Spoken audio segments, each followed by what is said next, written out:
करावी। आपले लोकप्रिय आमदार विधिमंडळातील माझे सहकारी माजी मंत्री प्रकाशदादा सोळंके, दुसरे आमचे माजी मंत्री नवाभाई मलिक, खुर्शीद नाईक, जयदत्त नरवडे, दयानंदजी स्वामी ज्यांनी आत्ता पक्षामध्ये प्रवेश केला ते, जयसिंग सोळंकी, संभाजी शेजूळ, आपले तालुक्याचे अध्यक्ष अविनाश जावळे, कल्याण अबोध, नसीर पठाण, राजेश घोडे, भास्कर शिंदे, अमोल चिरेकर, शहराचे अध्यक्ष नजीम सय्यद, आपले उद्याच्या 5 वर्षाच्या करता माजलगाव शहराची सूत्र कोणाच्या हातामध्ये द्यायची याबद्दलचा निर्णय 2 तारखेला आपल्याला सगळ्यांना घ्यायचा आहे आणि त्याकरता आम्ही फार विचार करून राष्ट्रवादी काँग्रेस पक्षाच्या नगराध्यक्ष पदाचे उमेदवार या नात्याने मेहरू नबी खलील पटेल अत्तार त्यांना उमेदवारी दिलेली आहे। त्यांच्याबरोबर 12-13 प्रभागात 26 उमेदवार हे वेगवेगळ्या जातीचे, वेगवेगळ्या धर्माचे, वेगवेगळ्या पंथाचे, वेगवेगळ्या प्रभागातले आम्ही तुम्हाला दिलेले आहेत। मित्रांनो, निवडणुका म्हटल्यानंतर बरीच काही चर्चा त्या ठिकाणी होत असते, परंतु मला आवर्जून सांगायचं की आजच्या या सभेच्या निमित्तानं मी ज्यावेळेस इथं आलो, थोडासा आम्ही रोड शो पण केला, लोकांना विनंती केली, नमस्कार केला। त्याच्यामध्ये आज आपल्या सर्वांच्या साक्षीनं दयानंदजी स्वामी, भीमरावजी टाकणखार, इद्रिस मौलाना या मान्यवरांना आणि त्यांच्या सहकाऱ्यांना तुमच्या सगळ्यांच्या साक्षीनं प्रवेश देखील दिला। त्या घटना घडत असतात। आम्ही स्वर्गीय यशवंतराव चव्हाण साहेबांच्या विचारधारेने पुढे चाललेला पक्ष म्हणून राष्ट्रवादीचं काम करतो आणि बेरजेचं राजकारण करत असताना जर आपल्यातले जीवाभावाचे काही सहकारी, त्यांची समाजामध्ये ओळख आहे, समाजामध्ये मान आहे, प्रतिष्ठा आहे, अशा मान्यवरांना आम्ही पक्षामध्ये प्रवेश देत असतो। त्या पद्धतीनं आता या मान्यवरांना आपण प्रवेश दिलेला आहे। मित्रांनो, खरं तर आपल्याला सगळ्यांना माहिती आहे की हिंदवी स्वराज्याचे संस्थापक छत्रपती शिवाजी महाराज असतील, छत्रपती संभाजी महाराज असतील, स्वराज्य जननी त्या ठिकाणी जिजाऊ माँसाहेब असतील, त्याचबरोबर राजर्षी शाहू महाराज असतील, तसंच क्रांती सूर्य महात्मा ज्योतिराव फुले, महामानव डॉक्टर बाबासाहेब आंबेडकर, पुण्यश्लोक अहिल्यादेवी होळकर, रमाई माता, क्रांतीज्योती सावित्रीबाई फुले, मौलाना आझाद, अण्णाभाऊ साठे, लोकशाही, अशा सगळ्या महान विभूतींना मी विनम्र अशा प्रकारचं अभिवादन करतो। मित्रांनो, माजलगाव नगर परिषदेच्या सार्वत्रिक निवडणुकीच्या निमित्तानं मी आज इथं आलो आहे। ह्याच्यानंतर माझी दारुणला सभा आहे, बीडला सभा आहे, देवराला सभा आहे, अजून काही माझे मेळावे। मला थोडासा उशीर झाला त्याबद्दल दिलगिरी देखील व्यक्त करतो। महाराष्ट्रामध्ये 30 तारखेला उद्याच्याला प्रचार संपणार होता, पण 1 तारखेला पण प्रचाराला परवानगी दिली आणि 2 तारखेला सकाळपासून मतदान। लोकसभेची निवडणूक वेगळ्या पद्धतीनं देशाचा विचार करून आपण लढवत असतो। राज्याची निवडणूक महाराष्ट्राची चांद्यापासून बांद्यापर्यंत सूत्र कोणाच्या हातामध्ये द्यायची हा विचार करून आपण सगळेजण लढवत असतो। परंतु स्थानिक स्वराज्य संस्था आपण आपल्या शहराच्या सर्वांगीण विकासाच्या करता जे काही अनेक जाती धर्माचे लोक माझ्या माजलगावच्या परिसरामध्ये गुण्या गोविंदाने राहतात, त्याच्यामध्ये मुस्लिम समाज आहे, मराठा समाज आहे, ब्राह्मण समाज आहे, मागासवर्गीय समाज आहे, ओबीसी आणि इतर पण समाज आहे, असे सगळे समाज जवळपास 40,600चं मतदान आणि तुम्हाला 26+1 असे 27 उमेदवार निवडायचे। प्रत्येकाला 3 मतं देण्याचा अधिकार आहे, एक नगराध्यक्षाचा उमेदवार आणि त्या प्रभागातला अ आणि ब चा उमेदवार। माझी आपल्याला सगळ्यांना हात जोडून विनंती आहे की आम्ही या शहराचा सर्व प्रकारचा विचार करून जास्तीत जास्त लोकांना प्रतिनिधित्व कसं देता येईल, समाजाला प्रतिनिधित्व कसं देता येईल, आणि त्याचबरोबर आम्ही 9 अनुभवी उमेदवार तुम्हाला दिलेले की ज्यांनी पूर्वी या शहराचं प्रतिनिधित्व केलेलं आहे, आणि 16 नवे चेहरे की जे पहिल्यांदाच आपल्या सर्वांचं प्रतिनिधित्व करण्याच्या करता माजलगाव नगर परिषदेने निघाले. मित्रांनो, मी पण एकेकाळी तरुण असताना मला कामाची संधी दिली, त्यावेळेस मी माझं काम दाखवू शकलो. जर नवख्याला संधी दिली नाही तर तो तरुण उमेदवार, विजन असलेला उमेदवार हे काय तुम्हाला काम करून दाखवणार आहे. आणि म्हणून अशा जे काही 27 उमेदवार दिलेले त्या उमेदवारांना आपण आपलं प्रतिनिधित्व करण्याची संधी द्या, ही माझी तुम्हाला आग्रहाची, नम्रतेची, कळकळीची विनंती. इथं माझ्या लाडक्या बहिणी बसल्या. लाडक्या बहिणींना समाजामध्ये मान, सन्मान, प्रतिष्ठा प्राप्त करून देण्याचं काम सुरुवातीपासून राष्ट्रवादी काँग्रेसने केलं. पहिल्यांदा आम्ही 33% जागा दिल्या, त्याच्यानंतर आम्ही 50% जागा केल्या. थोडंसं पुरुष मंडळी, हो तुम्ही आमच्या जागा का कमी करताय? आम्ही तुमच्या जागा कमी करत नाही. भावांनो, लोकसंख्येचा विचार केला तर 50% महिला आहेत, 50% पुरुष आहेत. मग त्या 50%ना प्रतिनिधित्व मिळालं नको? तो त्यांचा अधिकार नाही? आपण शेवटी ज्यावेळेस शाहू फुले आंबेडकरांचं नाव घेतो त्यावेळेस त्यांच्या विचारधारेने देखील आपण कृती केली पाहिजे, निर्णय घेतले पाहिजे, लोकांना रस्ता दाखवला पाहिजे. ही आमची सगळ्यांची भूमिका आहे. आणि म्हणून आम्ही या सगळ्या गोष्टी करत आलो. त्याच्यामुळेच आज तुमच्या सगळ्यांच्या समोर आमच्या माजलगाव नगर परिषदेच्या सार्वत्रिक निवडणुकीच्या निमित्तानं राष्ट्रवादी काँग्रेस पक्षाच्या अधिकृत नगराध्यक्षाच्या उमेदवार आत्ता मेहरुनबी खलील पटेल या आपल्या सगळ्यांच्या समोर बसलेले आहेत. त्यांच्याबरोबर बाकीचे पण आमचे 26 उमेदवार या ठिकाणी बसलेले आहेत. खरं तर आमच्या आत्ता मेहरुनबी खलील पटेल यांचे पती हे ओबीसी प्रवर्गातलं नगराध्यक्षाचे उमेदवार आहेत, आणि पती खलील अब्दुल गनी पटेल आत्ता यांनी मागाशी भाषण केलं. 2 वेळेला माझ्या माहितीप्रमाणे त्या शहराचं नगरसेवक पद त्यांनी भूषवलेलं आहे. माजलगाव शहर असेल किंवा माजलगाव तालुका असेल, मुस्लिम समाजाचे वेगवेगळे प्रश्न सोडवण्याचा प्रयत्न त्या परिवारांनी त्या ठिकाणी केलेला आहे. इतर हिंदू समाजाचे पण विविध प्रश्न सोडवण्याच्या करता ते प्रयत्न करतात. तुम्हाला माजलगावकरांनो आठवत असेल, त्यांचे वडील गणी पटेल आत्ता हे जवळपास 35 वर्ष आडत व्यापारी म्हणून काम करत होते. 35 वर्ष. आणि त्यामुळे त्यांचा ग्रामीण भागाशी पण संबंध, माझ्या शहराशी पण संबंध, आणि स्वर्गीय सुंदरराव सोळंके साहेबांचे एकनिष्ठ कार्यकर्ते म्हणून गणी पटेल आत्तार यांची ओळख ही माजलगावकरांना आहे. त्याच्यामध्ये त्या काळामध्ये आमच्या खलील पटेलांनी का नवीन कब्रस्तानाचा प्रश्न असेल, माजलगावचं संरक्षण भिंतीचं काम करण्याचा प्रश्न असेल, शहरामध्ये 3ही कब्रस्तानमध्ये हायमास्ट बसून लाईटची व्यवस्था करण्याचा प्रयत्न असेल, किंवा इतर समाजाच्या करता ज्या काही आमच्या स्मशानभूमी लागतात, इतर मूलभूत गरजा लागतात, त्याही करता त्यांनी त्याच्यामध्ये काम केलेलं आहे. हे पण आपल्याला विसरता येणार नाही.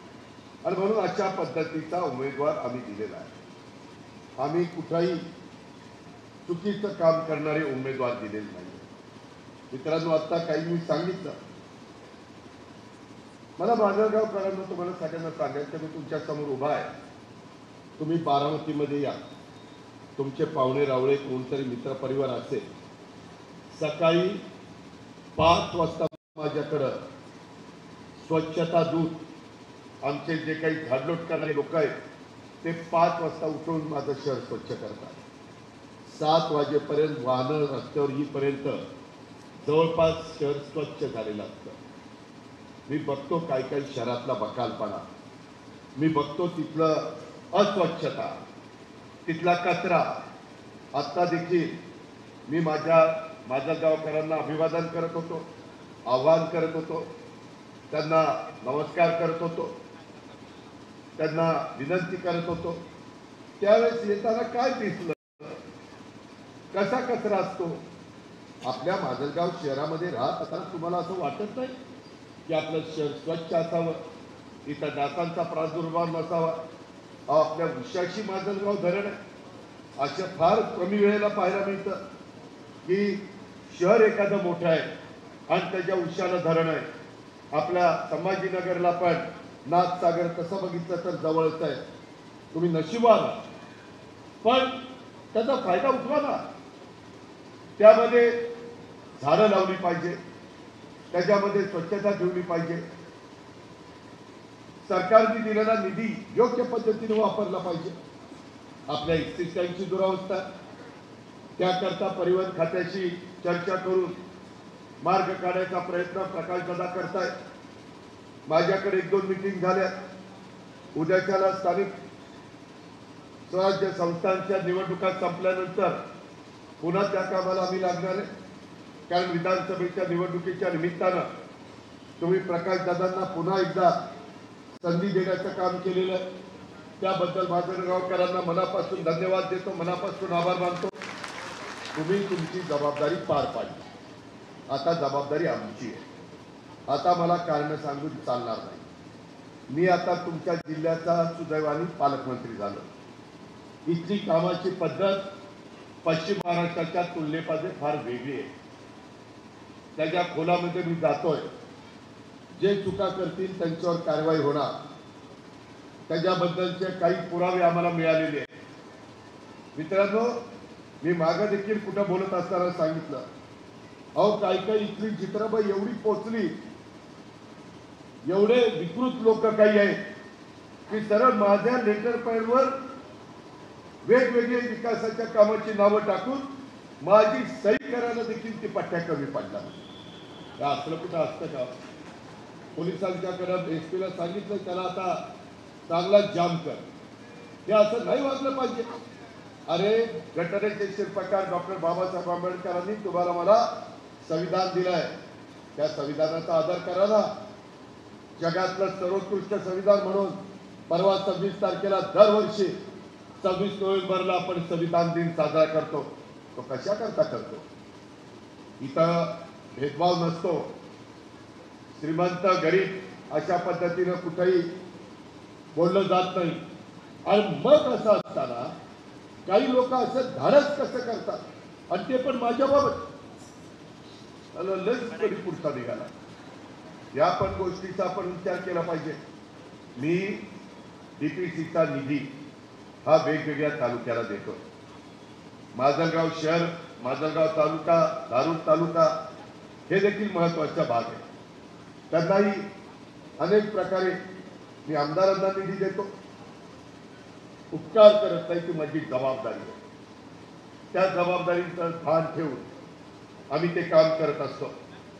त्याचबरोबर प्रकाशदादा सांगतात की दादा, इतर पण काही कामाच्या करता तुम्ही आम्हाला सहकार्य केलं पाहिजे, आणि तशा पद्धतीचं सहकार्य आपण या शहराच्या विविध विकासाच्या करता हे निश्चितपणे त्या बाबतीमध्ये केलेलं आहे। मित्रांनो, ही तर सुरुवात आहे।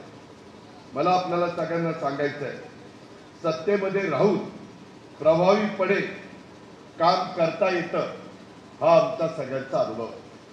विरोधी पक्षामध्ये असेल तर आंदोलन करता येतात, मोर्चे काढता येतात, उपोषण करता येतं, सारखा कुठलाही निर्णय घेतला तर त्याला विरोध करता येतो सरकारच्या विरोधामध्ये। आज आम्ही त्या गोष्टीचा विचार नाही केला, आम्ही लोकांच्या विकासाचा विचार केला। ताम्रपट तर कुणी जन्माला घेऊन आलं नाही, पण आपण आता माझ्या प्रयत्न आहे की राष्ट्रवादीमध्ये काम करत असताना आमच्या नेतृत्वाखाली आपण एक नवी फळी त्या बाबतीमध्ये तयार करतोय। शेवटी जे काही सत्ता असते ती कशा करता, ती विकासाच्या करता। तो विकास कशा करता, ते सर्वसामान्य लोकांचं हित हे आमचा अजेंडा आहे जपणं। आणि आज या निवडणुकीच्या निमित्तानं देखील मी आपल्याला सांगतो, आमचे राष्ट्रवादी काँग्रेस पक्षाचे अनुभवी आमदार प्रकाशदादा सोळंकी यांच्या माध्यमातून त्यांनी तळागाळातल्या लोकांशी कनेक्ट असणारा, काम करणारा कार्यकर्ता, नेता, आपल्याकडे विकासाचा कोणताही प्रश्न आहे असो, प्रकाशदादा तो सभागृहात मांडायला, आमच्या समोर मांडायला, मुख्यमंत्र्यांच्या समोर मांडायला ते अजिबात कुठं मागं पुढं बघत नाही. त्यांचं एकच ध्येय असतं, माझ्या माजलगाव विधानसभा मतदारसंघाचा सर्वांगीण विकास झाला पाहिजे आणि तो राष्ट्रवादी काँग्रेस पक्षाच्या माध्यमातून होऊ शकतो. हा विश्वास इथल्या जनतेला देण्याच्या करता मी आपल्याकडे आलेलो आहे. माझ्या मराठवाडा हा एकंदरीत एक माजलगाव शहराचे आज अनेक प्रश्न आहेत. एकंदरीत मराठवाडा असेल, बीड असेल, या सगळ्या भागाचा भौगोलिकदृष्ट्या विचार जर आपण केला तर अनेक गोष्टी आहेत ज्या आपल्याला ही शहरं उभी करत असताना नव्याने करण्याची गरज आहे. कारण लोकसंख्या 40,000, लोकसंख्या नाही, मतदार संख्या 40,000च्या पुढे गेलेली आहे. आज शहरामध्ये पावसाळी पाण्याचा निचरा होत नसल्यामुळं, शहरामध्ये अनेक ठिकाणी नाल्यांवर स्लॅब टाकल्यामुळं पावसाचं पाणी हे वाहून जाताना अडतं, साचतं आणि माझ्या जनतेला इतका त्रास होतो. ज्यामुळं नागरिकांना दुसरे अनेक रस्त्यांवर, विशेषतः मुख्य रस्ता मोठ्या प्रमाणात खड्डे पडलेले, वाहतुकीचा खेळखंडोबा होतो, बाजारपेठेतील अनधिकृत बांधकामं वाढलेली, विरोधकांच्या हातात हे शहर असून देखील विकास कामं केली गेली नाही, नुसती सत्ता भोगण्याचं काम केलं. आत्ता आमच्या आत्ताताईंच्या विरोधामध्ये या जे उमेदवार आहेत, अनेक उमेदवार, त्याच्यातल्या एका पतीने भ्रष्टाचार केला म्हणून त्याला जेलमध्ये टाकलं आणि आता तोच प्रचार करतो. मित्रांनो, माझ्या पश्चिम महाराष्ट्रामध्ये असं झालं असतं ना, त्याला लोकांनी फॉर्म देखील भरून दिला नसता.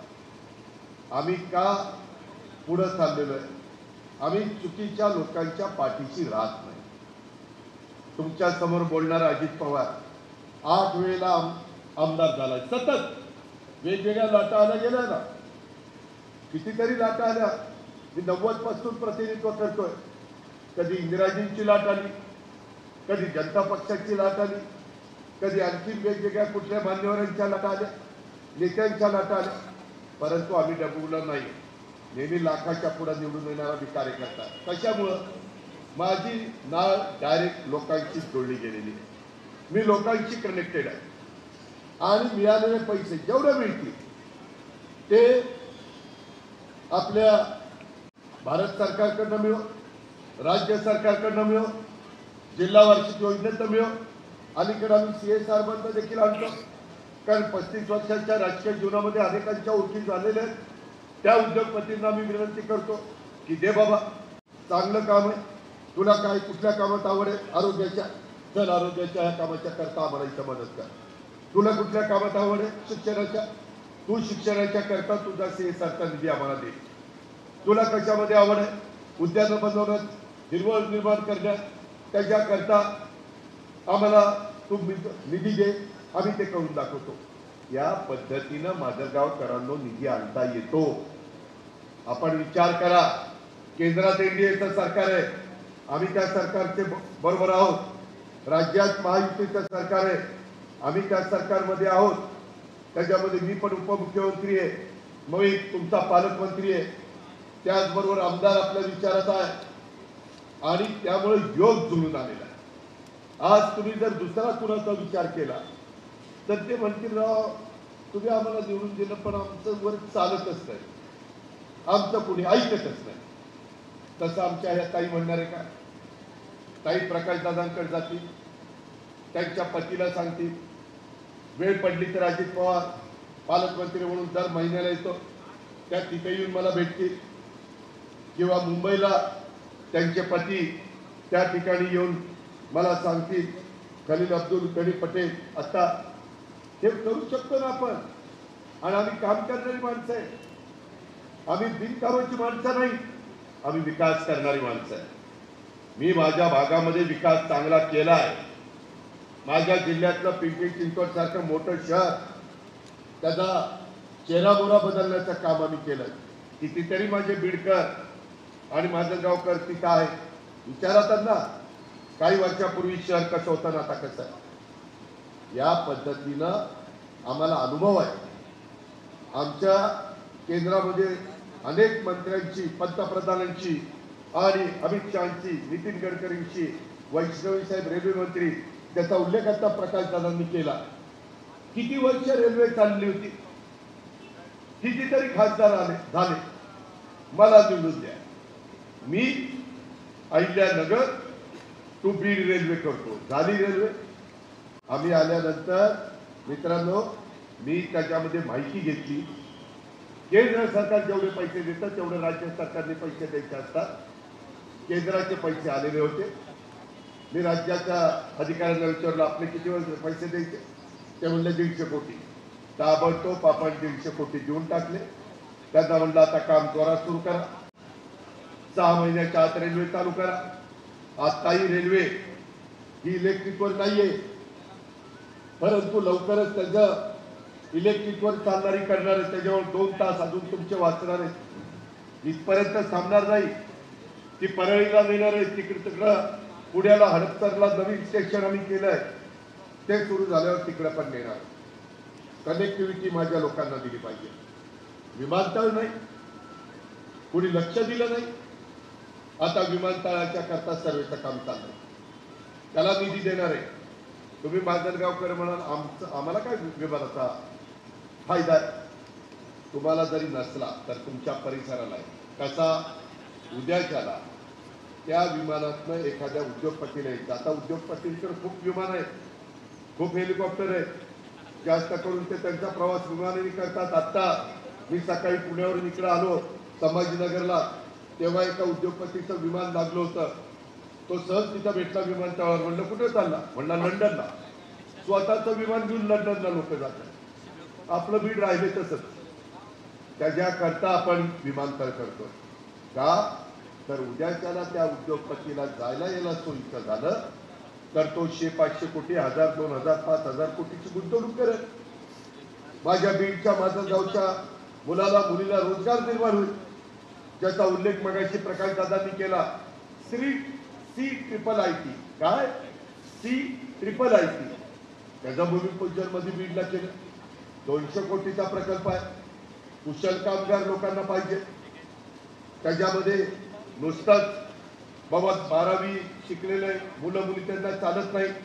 ते म्हणतात आमचाच कारखाना जे प्रोडक्ट तयार करतो तिथं काम करण्याचा त्याला अनुभव आहे का, त्याला म्हणतात कुशल कामगार. त्याकरता आम्ही दरवर्षी त्या बीड शहरात आणलंय. त्याचा उपयोग माझं माजलगाव, धारूर, गेवराई, बीड ग्रामीण भाग, त्याच्यामध्ये आष्टी, पाटोदा, परळी, शिरूर या सगळ्या भागाला झाला पाहिजे. म्हणून तिथं 200 कोटीचं काम सुरू केलेलं आहे आणि 7000 विद्यार्थी दरवर्षी तिथं बाहेर पडणार आहे. सायन्स पार्कचं काम करतोय. आजही आपल्या परिसरामध्ये पिण्याच्या पाण्याच्या संदर्भामध्ये जी काही कमतरता आहे ती दूर करण्याच्या करता नवीन योजना त्याचं काम हातामध्ये घेतलेलं आहे. ते वेळेमध्ये आपल्याला पूर्णत्वाला न्यायचं आहे. एकंदरीतच माझ्या माजलगावच्या परिसरामध्ये ज्या अनधिकृत बांधकाम आहे, अनधिकृत टपरे आहेत, त्याची पर्यायी व्यवस्था ती करता येते. माझ्याबरोबर आता काल शिवाजीराव आढळराव पाटील होते. ते म्हाडाचे पुणे विभागाचे चेअरमन आहेत. त्यांनी गृहनिर्माण संस्थेमध्ये गृहनिर्माण खाता यांनी सांभाळलेलं आहे. त्यांना विचारा, नवीन स्कीम आलेली आहे. जिथं झोपडपट्टी असते पुणे शहरात, पिंपरी चिंचवड, मुंबईमध्ये, तिथे SRH स्कीम आम्ही राबवतो. गोरगरिबांना 150-150 स्क्वेअर फीटची घरं अक्षरशः पाळीनं लोक येऊन झोपतात अशी तिथली अवस्था. एकाच घरात 5-5 लोक 10x15च्या खोलीत राहतात, 10x10च्या खोलीत राहतात. त्यांना आता आम्ही चांगली घरं बांधून देतो. पंतप्रधान आवास योजना आहे, राज्य सरकारची योजना आहे. त्या दोन्हीचा निधी, म्हाडाची स्कीम, इथं राज्य सरकारच्या जागा आहेत त्या म्हाडाला द्यायच्या आणि त्याच्यातून ज्यांना बेघर आहे, घर नाही, अशांना आपण घर बांधून देतो. ज्या ओपन स्पेस आहेत तिथं आपण हॉकर झोन तयार करू शकतो. हे आम्ही आमच्या भागामध्ये केलंय. माझं तर प्रकाशदादा तुम्हाला सांगणं आहे, उद्याच्या काळामध्ये हे सगळे आमच्या ताई म्हणजे आता मेरुनबी खलील पटेल ताई आणि त्यांची टीम निवडून आली की त्या संदर्भामध्ये माझी सगळ्यांना विनंती आहे, विशेषतः आमचे खलील अब्दुल गनी पटेल तुम्हाला पण विनंती आहे की तुम्ही काही लोक त्यामध्ये या. माझ्या बारामतीमध्ये पहा की आम्ही सकाळी किती वाजता कामाला सुरुवात करतो, कशा पद्धतीने आमच्यामध्ये स्वच्छता त्या ठिकाणी चालते. त्याच्यामध्ये जयसिंग तू तरुण आहे, तू पण ये, ज्यांना उत्साह आहे, काही पत्रकार त्यांनाही आणा आणि कशी कामं करायची असतात. महाराष्ट्रातलंच एक जिल्ह्यातलं ठिकाण तिथं जर होऊ शकतं तर आपल्याला पण आपली मानसिकता बदलावी लागेल. आपल्यातल्या काही गोष्टी आपल्याला दुरुस्त करावी लागतील. काही आपल्या मुला मुलींच्यावर नीटपणे त्यांना समजावून सांगावं लागेल. कचरा कुठं टाकला पाहिजे, घंटा गाडी आल्यानंतर त्याला टायमिंग ठरवावं लागेल. या गोष्टी आपण करू शकतो, परंतु त्याच्याकरता ते तुमच्या हातात आहे. तुम्ही म्हणाल कसं, ते असं की तुम्हाला 2 तारखेला जी मतं पेटी मिळणार आहे तिथं तुम्हाला घड्याळ बघायचं आहे आणि तिथलं बटन दाबायचं आहे. ते जर केलं तर हे सगळे आमचे सहकारी निवडून येतील. हे सहकारी निवडून आले तर ते माझं ऐकतील, तर ते प्रकाश दादाचं ऐकतील. कारण आम्ही नुसतंच काही सांगायला लागलो आणि निवडून आलेल्या लोकांनी ऐकलंच नाही, ती भ्रष्टाचारी निघाली तर ती जेलमध्ये जातील आणि चक्की पिसिंग करत बसली. त्याला अर्थ नाही. त्याच्यात तर तुमचं माझी बदनामी. बघा, माजलगावच्या नगराध्यक्षाला आतमध्ये टाकला. हे तुम्हाला पटतं का? त्याचा विचार नीट करा. माझी तुम्हाला हात जोडून विनंती आहे. आणि म्हणून मला तुम्हाला सगळ्यांना सांगायचं आहे की बाबांनो, या सगळ्या प्रश्नाची उकल करण्याच्या करता आपल्याला पुढे जायचं आहे. पुढं वेगवेगळी कामं आपल्याला करायची. माझ्या भागामध्ये मी अतिशय सुंदर शादीखाना निर्माण केलेला आहे. माझ्या इथली नदी मी स्वच्छ करून टाकलेली. काही बाबतीमध्ये मी काही लोकांनाही सांगतो की तुम्हाला श्रमदान करायचं, लोकवर्गणी करायची, लोकसहभाग करायचा आहे, तुमच्याकडे पोपला नाही, JCB आहे, जरा आम्हाला द्या, आम्ही डिझेल टाकू आणि त्या पद्धतीने आम्ही कामं करतो. अशा पद्धतीनं आपल्याला पुढे जावं लागेल. सांस्कृतिक दर्जा या माझ्या माजलगावचा राखण्याच्या करता 6 कोटी रुपयाचा निधी आपण मंजूर केला. सर्व सोयीयुक्त एक नाट्यगृह असलं पाहिजे.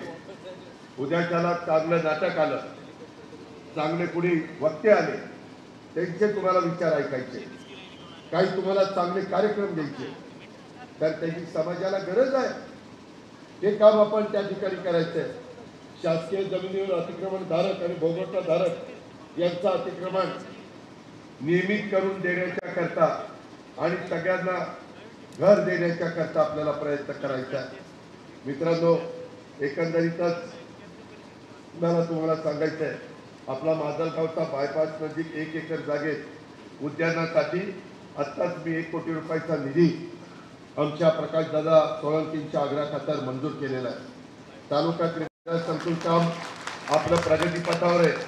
त्याच्याकरता 10 कोटी रुपये खर्च करून खेळाडूंना सर्व सोयीयुक्त अशा प्रकारचं क्रीडा संकुल आपण उभं करतोय. मोकाट जनावरांची संख्या अनेक शहरामध्ये जास्त आहे, मोकाट कुत्र्यांची संख्या जास्त आहे. त्याच्याकरता मोकाट जनावरांच्या करता कोंडवाडा हा आपल्याला उभा करावा लागेल.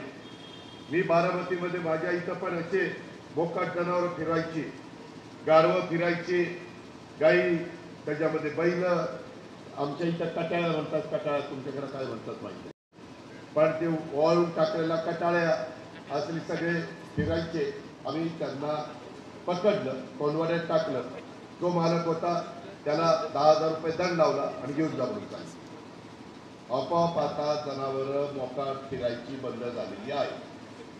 जर वयस्कर माणूस चालला आणि तर आपल्याकडं फळांचे वेगवेगळे स्टॉल आहेत, तिथं साल बिल टाकलं आणि एखादं जनावर आलं आणि वयस्कर चालला तिथं जात असेल आणि त्यानं शिंगाने त्याला ढकललं तर केवढं खेळ पडत, माणसाचा जीव नाही जायचा. किंवा अचानक उधळलं, कधी पण उधळू शकतं. बघितलं तुम्ही वरातीतली घोडं पण उधळलेली बघितली, नवरा मुलगा आडवात घोडं तिकडं, असले प्रकार होतात. तुम्ही त्याला कसं शिकवता त्या पद्धतीने ते चालतात. तुम्ही त्या प्राण्याला कशा पद्धतीनं काम करून घेतात त्याच्यावर सगळं अवलंबून असतात. म्हणून मित्रांनो, खूप गोष्टी सांगण्यासारख्या आता राज्य सरकारने मोठ्या प्रमाणावर वृक्षारोपणाचा कार्यक्रम घेतला. मध्ये आम्ही बीड जिल्ह्यामध्ये 35 लाख झाडं एका दिवशी लावली. मी सारखं कलेक्टरांना अधिकाऱ्यांना विचारतो, त्याला पाणी घालताय का, त्या ज्यांच्यावर जबाबदारी दिली ती जबाबदारी पार पाडतायत का.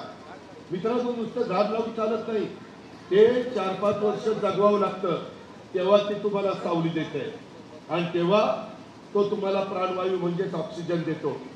या आपल्याला बाबी करायच्या.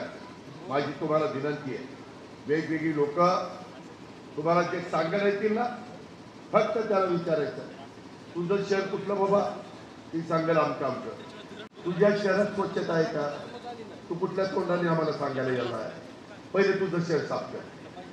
इथं येणारे काही ठराविक सोडले तर सगळे एकाच माळीचे मणी आहेत असं माझं मत आहे.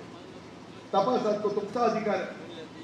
मी आज माझ्या संस्था चांगल्या चालवतो, मी आज माझी जिल्हा बँक चांगली चालवतो, जिल्हा दूध संघ चांगला चालवतो, मार्केट कमिटी, खरेदी विक्री संघ, त्याच्या संदर्भात अर्बन बँक, सगळ्या संस्था माझ्या उत्तम आहेत. तुम्हाला मी आव्हान केले ना की या पाहिला त्यावेळेस तुम्ही पाहाल तिथं मी माझी काही माणसं तुमच्या बरोबर देईल.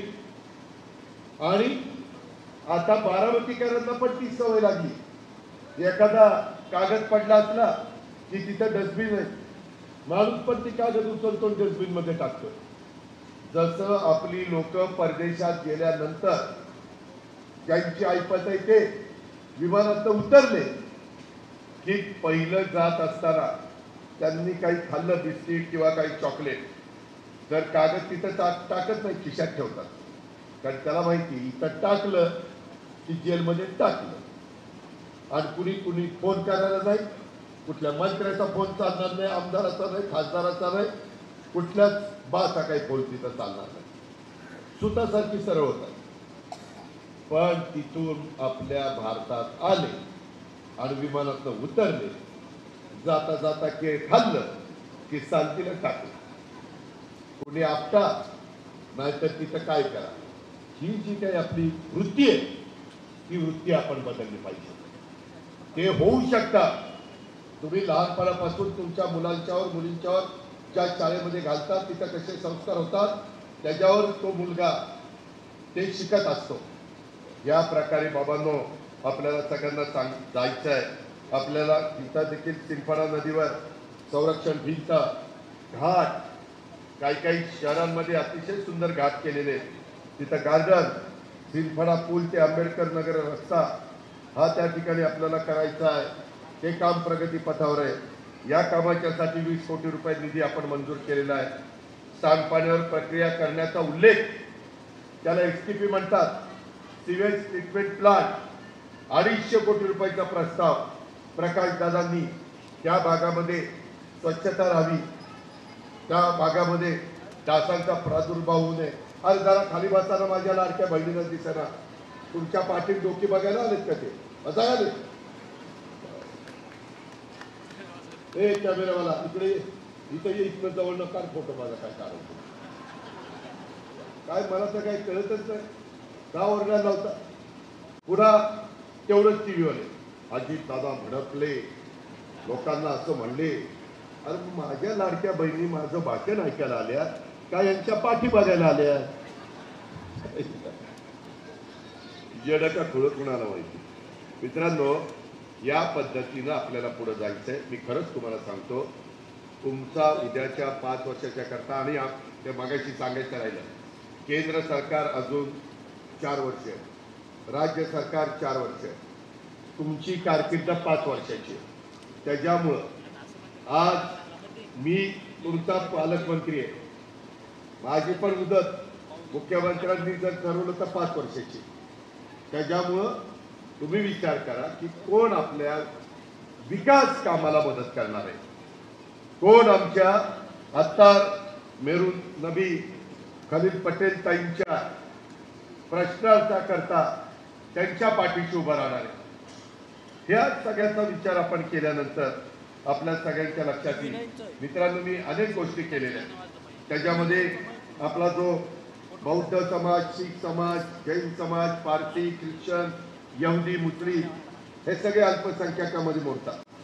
जसं आम्ही मागासवर्गीयांच्या करता बारकी केलं, सर्वसाधारण जनतेच्या करता सारथी केलं, ओबीसीच्या करता महाज्योती केलं, ब्राह्मण समाजाच्या करता अमृत केलं, तशा पद्धतीनं मला आमचे नवाब मलिक साहेब, आमचे हसन मुश्रीफ साहेब, सना, आमचे त्या ठिकाणी लतीफ, असे अनेक आमचा इद्रिस नायकवडी, बरेच कार्यकर्ते सांगायचे की दादा सगळ्या जाती धर्माच्या करता वेगवेगळ्या संस्था काढल्या, आदिवासींच्या करता पण तुम्ही काढली, आम्ही अल्पसंख्याकांनी काय केलं?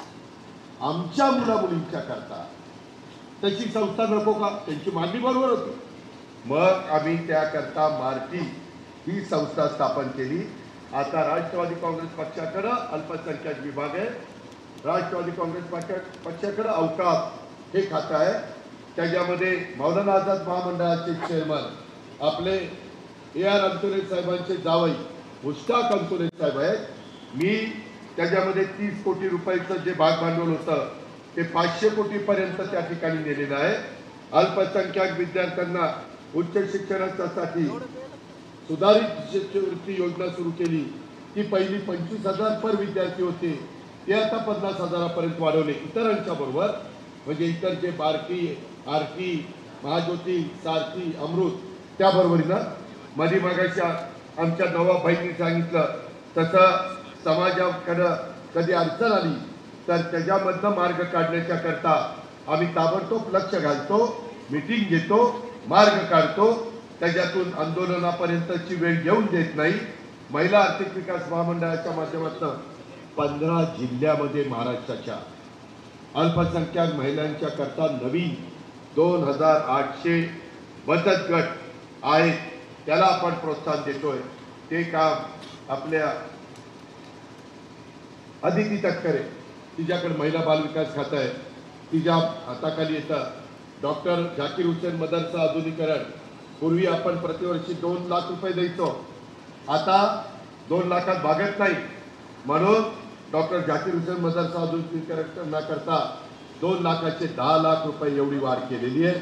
अल्पसंख्याक समुदायातल्या मुलांना मुलींना गरिबाच्या घरी जन्माला आले, त्याच्या आई वडील दिवसभर मोलमजुरी करतात आणि संध्याकाळी चूल पेटती. मुलगा हुशार आहे, मुलगी हुशार आहे, ब्रिलियंट आहे, परदेशात कसं पाठवणार? आई बाबाची ऐपत नाही. पर्याय काढलाय आम्ही. त्याच्यामध्ये संख्या कमी आहे, परंतु गरिबातल्या गरीब अल्पसंख्याक समाजातल्या मुलामुलींना मेरिटची असती तर त्यांना परदेशात शिक्षणाची संधी मिळावी, त्यांच्या गुणवत्तेला वाव मिळावा, म्हणून प्रतिवर्षी काही विद्यार्थ्यांना 40 लाख रुपये पर विद्यार्थी आम्ही खर्च करतो, परदेशात पाठवतो. मित्रांनो, मी शब्दाचा पक्का, मी खरं बोलतो, मी खोटं बोलून तुमची दिशाभूल करणार नाही. कारण मला सतत या त्या कार्यक्रमाच्या निमित्तानं तुमच्याकडे यायचं आहे. तुमचे आमदार माझ्याकडे येत असतात, आम्ही सगळे परिवार म्हणून काम करत असतो. त्याच्यामुळे मी काही वेगळं तुम्हाला सांगणार नाही. आणि याकरता माझं आपल्याला सगळ्यांना आव्हान आहे की शांतपणे विचार करा. आता संधीचं, आलेल्या संधीचं काय करायचं अशा पद्धतीचा विचार करा. आणि तो विचार केल्यानंतर मला विश्वास आहे, मला खात्री आहे की या बाबतीमध्ये तुम्हाला राष्ट्रवादी काँग्रेस पक्ष आणि राष्ट्रवादी काँग्रेस पक्षाचं घड्याळ याच गोष्टी तुमच्या डोळ्यासमोर आल्याशिवाय राहणार नाही. मध्ये पाऊस पडला, त्याच्यामध्ये आपला ते बळीराजाचं म्हणजे शेतकऱ्याचं अतिशय नुकसान झालं आणि त्याला त्या बाहेर काढण्याकरता आम्हाला पहिलं आम्ही दौरे केले, 33,000 कोटीचं पॅकेज दिलं.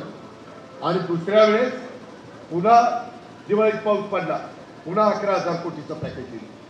माझा शेतकरी जगला पाहिजे, शेतकरी मोडला राज्य मोडे, ही आमची भूमिका आहे. आणि आता नवीन पिकांना AI कृत्रिम बुद्धिमत्ता याचा वापर करतोय। माझ्या बहिणींच्या करता, लाडक्या मुलींच्या करता लखपती दिली योजना आणलेली, कुठलाही घटक दिव्यांग असेल त्याला योजना आली, असा समाजाचा एक देखील घटक आपण वेगळा ठेवला नाही। फक्त त्या योजना तुमच्या दारापर्यंत, तुमच्या घरापर्यंत, त्या शेवटच्या माणसापर्यंत पोहोचवण्याचं काम राष्ट्रवादी काँग्रेस पक्षाच्या माझ्या जीवाभावाच्या सहकार्यांनी, माझे हे काही 27 उमेदवार आम्ही तुम्हाला दिलेले, या 27 उमेदवारांनी, त्यांच्या पाठीराख्यांनी, या सगळ्यांनी मिळून हे काम करायचं आहे। आणि ही विनंती करण्याच्या करता शिवशाहू फुले आंबेडकरांचा सर्व धर्म समभाव या रस्त्याने पुढे जाण्याच्या करता मित्रांनो आम्ही प्रयत्न करतोय, राज्यामध्ये फिरतोय, लोक प्रतिसाद देत आहेत। त्याच्यामध्ये छत्रपती शिवाजी महाराज आणि बाबासाहेब आंबेडकर या दोन्ही स्मारकांना मंजुरी दिलेली आहे, जागा उपलब्ध करून दिलेली। त्याच्याबद्दल आत्ताच आमच्या प्रकाशदादांनी सांगितलं म्हणून त्याचा उल्लेख मी केला नाही, पण हेही महापुरुषांचे आपल्याला पुढच्या पिढीला पण प्रेरणा देणारे, त्यांचा इतिहास ऐकल्यानंतर आपल्याला त्या गोष्टीचा विचार करायला लावणारे अशा प्रकारची स्मारकं करायची। आणि ज्या प्रकारे आपल्या इथं जातीय सलोखा ठेवायचा आहे, सगळ्यांनी एकमेकाला आधार द्यायचा आहे, कुठेही जातीभेद करायचा नाही, कुठेही मनभेद करायचा नाही, कुठेही मतभेद करायचा नाही। ही गोष्ट माझ्या माजलगावकरांनो, माझ्या शहरातल्या आणि माझ्या बाहेरच्या पण माझ्या सगळ्या सहकारी मित्रांनो, ह्या निमित्तानं आपण निश्चितपणे लक्षामध्ये ठेवा। अशा प्रकारची माझी तुम्हाला सगळ्यांना आग्रहाची, नम्रतेची, कळकळीची विनंती राहणार आहे। मागाशी प्रकाशदादांनी आरोग्याच्या बद्दल सांगितलं, उपजिल्हा रुग्णालयाचं काम 50 खाटांचं, त्याच्यामध्ये 7 खाटा स्त्री रुग्णालय, 20 खाटांचं ट्रॉमा केअर सेंटर, ते पूर्ण करण्याच्या करता त्यांचा पाठपुरावा चाललेला आहे। त्याच्यामध्ये आठवडी बाजारसाठी हस्तांतर 2 एकर जागा, तो प्रश्न आपल्याला सोडवायचा आहे। लोक कुठेही बसतात आठवडी बाजाराला, त्याच्यामुळे आम्ही पिंपरीसारख्या ठिकाणी पण आठवडी बाजाराच्या करता जागा काढून दिलेली, माझ्या बारामतीमध्ये पण करून दिलेली। त्या पद्धतीने आपण जागा करून देऊ। आपल्या माजलगाव शहरातनं पालखी मार्गाने शहरातून जाणारा कल्याण निर्मल रस्ता हा 100 फूट रुंदीचा नाला बांधकामासहित पूर्ण करण्यासाठी राज्य सरकारकडे 35 कोटी रुपयाचा प्रस्ताव सादर झाला असून लवकरच त्याला आम्ही मंजुरी देतोय। अशा खूप काही गोष्टी आपण आपल्या शहराच्या सर्वांगीण विकासाच्या करता करतोय। माझं तुम्हाला एवढंच सांगणं आहे की जेवढं करू तेवढं कमी आहे, परंतु या सगळ्याचे आपला फायदा उठवण्याच्या करता आपण सगळ्यांनी आम्हाला उद्याच्या 2 तारखेला कुणाचाही खोट्या नाट्या प्रचाराला बळी न पडता मी जे सांगितलेलं आहे ते मी माझ्या भागामध्ये करून दाखवलेलं आहे। ती करून दाखवण्याची हिंमत आणि ताकद माझ्यामध्ये आहे, ती एवढी जिद्द माझ्यामध्ये आहे, आणि तशा पद्धतीचा विकास करायला मदत करण्याचा अधिकार हा देखील माझ्याकडे आहे। आणि त्याकरता आपण सगळे मिळून त्या शहराचा सर्वांगीण विकास करूया, एवढीच आग्रहाची, नम्रतेची, कळकळीची विनंती करतो। त्याकरता प्रकाश दादा सोळंकी साहेब पण पाठपुरावा करतील आणि त्या पद्धतीनं तुम्ही, मी आणि प्रकाश दादा सगळे मिळून आपल्या माजलगाव शहराचा चेहरामोहरा बदलून दाखवू। मात्र भ्रष्टाचारी लोकांचा, जेलमध्ये जाणाऱ्या लोकांचा अजिबात विचार करू नका, नाहीतर तुम्हाला आलेल्या संधीचं सोनं करायचं का राख रंगवून करायची हा तुमच्या हातात आहे।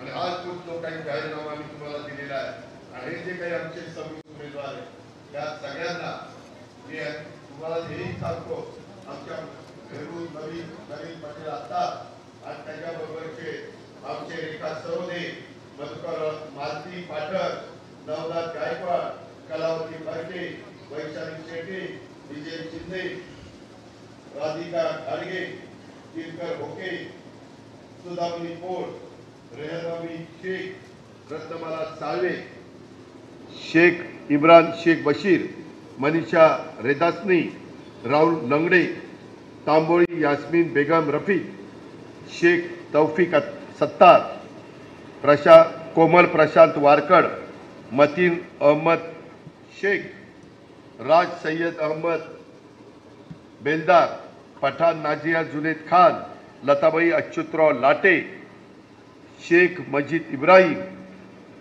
मोहसिन जलाल बागवान, सुरेखा प्रल्हाद होके, उषाताई महादेव बनसोडे आणि सय्यद रफिक अली हे सगळ्या वेगवेगळ्या समाजाच्या माझ्या लाडक्या बहिणींना, भावांना, सगळ्या सहकाऱ्यांना उमेदवारी दिलेली आहे। हे तुम्ही टाकलेल्या विश्वासाला कुठेही तडा जाऊ देणार नाही। आम्ही दिलेल्या निधीचा योग्य वापर हे सगळी आमची टीम या शहराच्या करता करतील। आजपर्यंत ज्यांनी ज्यांनी प्रतिनिधित्व केलेलं आहे त्याच्यामध्ये सर्वात उजवं काम उद्याच्या 5 वर्षाकरता तुम्ही आशीर्वाद दिले पाहिजेत, तर घड्याळाच्या नेतृत्वाखालचं सगळं आमचं हे पॅनल तुमचा सर्वांगीण विकास त्या ठिकाणी करतील आणि त्याला विकासाला मदत करण्याचं काम हा अजित पवार तुम्हाला करेल, हा शब्द मी तुम्हाला देतो आणि या ठिकाणी थांबतो। जय हिंद, जय महाराष्ट्र, जय भीम, खुदा हाफिज। आज की ये सभा माननीय अध्यक्ष उपमुख्यमंत्री महाराष्ट्र इनके भाषण की सभा खत्म हुई है। माननीय मान्यवरों का हम शुक्रिया अदा करते हैं जिन्होंने बहुत कीमती वक्त यहाँ पर